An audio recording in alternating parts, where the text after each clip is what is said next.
Selamat datang kembali di sesi pendalaman kita. Oke, kali ini kita mau bahas sesuatu yang mungkin sering kita anggap remeh ya, yaitu kekuatan dari sikap diam. Kita ambil dari bab 6 buku The Secret Side of Wealth. Kenapa sih kok menjaga rencana kita itu diam-diam aja bisa jadi strategi kuat? Pernah kan punya ide keren terus rasanya pengen langsung cerita ke semua orang? Nah, kita bedah yuk kenapa nahan diri itu penting. Jadi di awal bab ini langsung disinggung soal jebakan kepuasan gitu. Kalau kita terlalu cepat ngomongin rencana besar kita, otak tuh kayak ngasih hadiah dopamin. Jadi rasanya udah berhasil aja. Padahal ya belum ngapa-ngapain, akibatnya motivasinya malah bisa turun. Betul sekali. Itu namanya kepuasan prematur ya. Dan ini nggak cuma soal motivasi kita sendiri loh.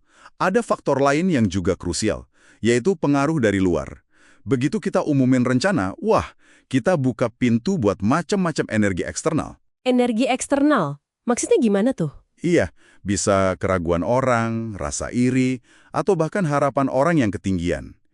Semua itu sadar nggak sadar bisa jadi beban atau malah menghambat progres kita. Wah, iya juga ya.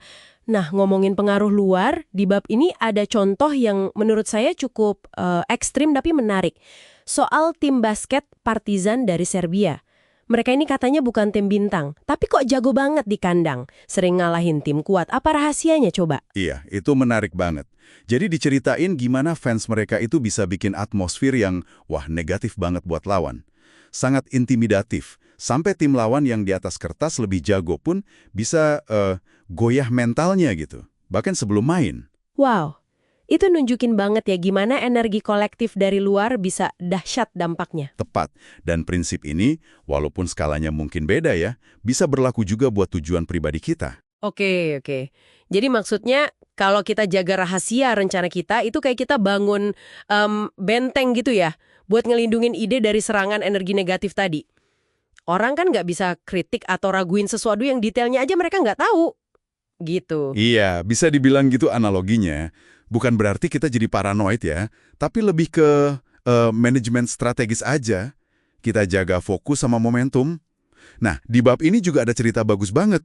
Kontras antara dua petinju muda, Adin sama Roberto. Ingat kan?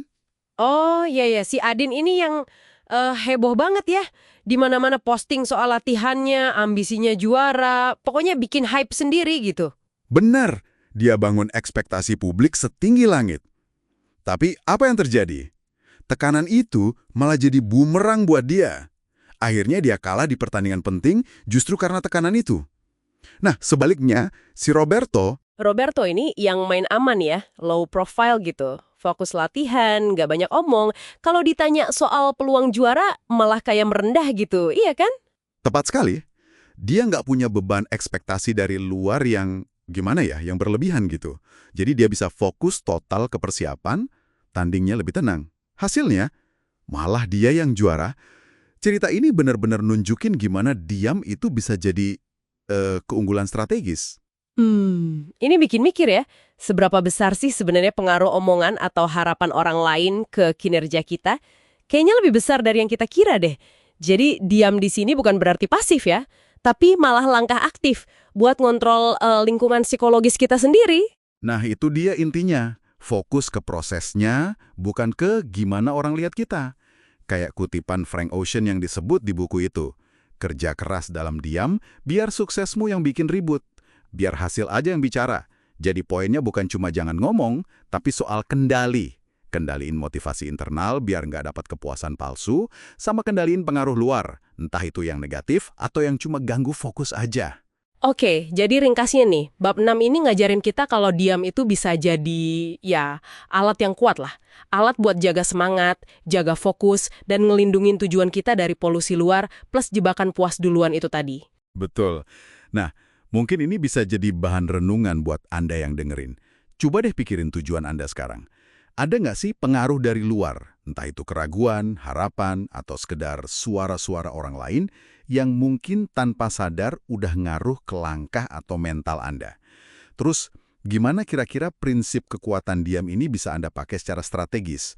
Dan sebagai penutup ya, ada satu pemikiran lagi nih buat dieksplorasi. Bab ini kan banyak ngomongin perlindungan dari energi luar. Tapi gimana dengan keheningan internal? Maksudnya, kemampuan kita buat ngelola keraguan kita sendiri, kritik diri, atau suara negatif dari dalam diri. Jangan-jangan nih, ngelola kebisingan internal ini sama pentingnya atau malah lebih penting lagi buat mencapai tujuan. Ini nggak dibahas langsung sih, tapi nyambung banget sama ide kekuatan diam tadi. Sesuatu buat Anda pikirin lebih lanjut.